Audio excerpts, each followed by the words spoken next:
నిన్న తెలంగాణ రాష్ట్ర ముఖ్యమంత్రి రేవంత్ రెడ్డి గారు ఈ రాష్ట్రంలో కనీస వేతనాలు పెంచుతున్నాను, కార్మిక వర్గం యొక్క మేడే దినోత్సవాన్ని పురస్కరించుకొని మేడే కానుకగా ఇస్తున్నాను అని ఒక 4 కేటగిరీల్లో కనీస వేతనాలను పెంచి ప్రకటించాడు.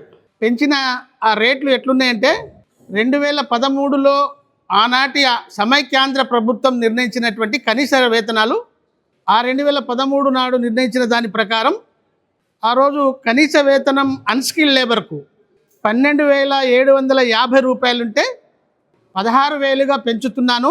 ఇది కార్మికులకు గొప్ప వరం అనేటువంటి పద్ధతుల్లో తెలంగాణ కార్మిక వర్గాన్ని పూర్తిగా నట్టెట్ట ముంచేటువంటి వేతనాలు పెంచాడు. అంటే ఈ లెక్క ప్రకారం 3,250 రూపాయలు మాత్రమే ఆయన పెంచినటువంటి రేటు. 13 సంవత్సరాల వ్యవధిలో 100% నిత్యావసర వస్తువుల ధరలు, ఇతర అన్ని రకాల ఖర్చులు, ఇంటి రేట్లు 100 రేట్లు పెరిగితే ఆయన పెంచింది సుమారు 25% మాత్రమే. అదేవిధంగా సెమీ స్కిల్డ్కు గతంలో 13,152 రూపాయలు ఉండే నేను 17,000 చేస్తున్నాను, ఇది కూడా కార్మికులకు వరం లాంటిదే అంటాడు. ఇక్కడ పెంచింది ఎంత అంటే 3,848 రూపాయలు. ఇది కూడా ఆయన ఈ 13,152 రూపాయల రేటు ఉన్నటువంటి కాలంలో పెట్రోల్ ధర 49 రూపాయలు ఉండే, ఇవాళ 109 రూపాయలు, అంటే 100% రేటే హై అయింది. కానీ ఆయన పెంచింది 26% రేటు మాత్రమే. అదేవిధంగా సెమీ స్కిల్ రేట్లు కూడా 13,772 రూపాయలు ఉంటే 18,500 రూపాయలు ఇవాళ ఆయన పెంచినటువంటి రేటు. అదేవిధంగా హై లెవెల్ స్కిల్డ్ వర్కర్లకి 14,607 రూపాయలు ఉంటే 20,000కు పెంచాడు. ఇదే ముఖ్యమంత్రి, ఇదే రేవంత్ రెడ్డి గారు 2021లో ఆయన పార్లమెంటు మెంబర్గా ఎంపీగా ఉన్నప్పుడు ఆనాడు ఉన్నటువంటి ప్రభుత్వము ముఖ్యమంత్రి కేసీఆర్ గారికి ఒక లెటర్ రాశాడు. ఈనాటికి కనీస వేతనాలు 20,000 ఉంటే తప్ప సామాన్య కార్మికుడు బతకలేడు, మీరు తెలంగాణ రాష్ట్రంలో మినిమం కనీసం 20,000 కనీస వేతనంగా పెంచాలి అని డిమాండ్ చేసి అనేక బహిరంగ సభల్లో ఇష్టం వచ్చినటువంటి పద్ధతుల్లో మాట్లాడాడు. ఇవాళ 2026 తను మాత్రం పెంచింది, ఆ రోజే 20,000 కావాలని అడిగినోడు ఇలా 16,000 పెంచాడు. ఇది కార్మికులకు ప్రయోజనం చేకూరుస్తుందని మాట్లాడుతూ ఉన్నాడు. ఇది కార్మికులకు మేలు చేసేటువంటి పెంచిన రేట్లు కావు, ఇవి కేవలం ప్రైవేట్ ఇండస్ట్రియల్ ఏరియాలలో ఆయా మేనేజ్మెంట్లకు వత్తాసు పలుకుతూ యూనియన్లతో సంబంధం లేకుండా మేనేజ్మెంట్లతో చర్చలు జరుపుకొని కార్మికుల నోరు కొట్టేటువంటి వేతనాలు పెంచిండే తప్ప కార్మిక వర్గానికి మేలు చేసేటువంటి రేట్లు కాదని ఇవాళ తెలంగాణ రక్షణ సమితిగా మేము హెచ్చరిస్తూ ఉన్నాం.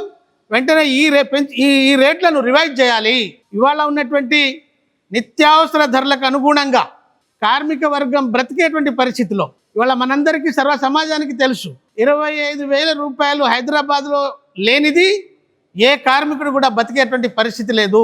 కానీ ఇలా ఆయన 16,000కు పెంచి నేను గొప్ప రేట్లు పెంచాను, గతంలో ఏ ప్రభుత్వం చేయలేదు, అంత తీవ్రంగా నేను ఎక్కువ పెంచుతున్నాను అని చెప్పేసి ప్రగల్భాలు చెప్పాడు. మేము తెలంగాణ రక్షణ సేన పార్టీ పక్షాన, తెలంగాణ రక్షణ సేన కార్మిక వర్గం పక్షాన కాంగ్రెస్ ప్రభుత్వానికి, సీఎం ముఖ్యమంత్రి రేవంత్ రెడ్డి గారికి మరోసారి హెచ్చరిస్తూ ఉన్నాం.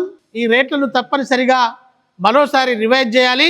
ఇప్పటికే దేశవ్యాప్తంగా అలాగే తెలంగాణ రాష్ట్రంలో అన్ని కార్మిక సంఘాలు ఒక్కటై కనీసం 26,000 రూపాయలు లేనిదే ఏ కుటుంబం బ్రతకదు అని చెప్పేసి అనేక సందర్భాల్లో అనేక రోజులుగా సంవత్సరాలుగా ఆందోళన చేస్తున్నాయి, ధర్నాలు చేస్తున్నాయి. యావత్ కార్మికులు రోడ్డు మీద వచ్చి డిమాండ్ చేస్తూ ఉన్నారు. మరి ఆ 26,000 రూపాయలు పెంచకుండానే 16,000 పెంచి తెలంగాణలో నేనంతా కార్మిక వర్గానికి గొప్ప వరం ఇస్తున్నా అని చెప్పేసి ప్రకటించేటువంటి రేవంత్ రెడ్డి మాటల్ని మేము తీవ్రంగా ఖండిస్తూ ఉన్నాం. అలాగే తెలంగాణ యావత్ కార్మిక వర్గాన్ని కూడా పిలుపు ఇస్తూ ఉన్నాం.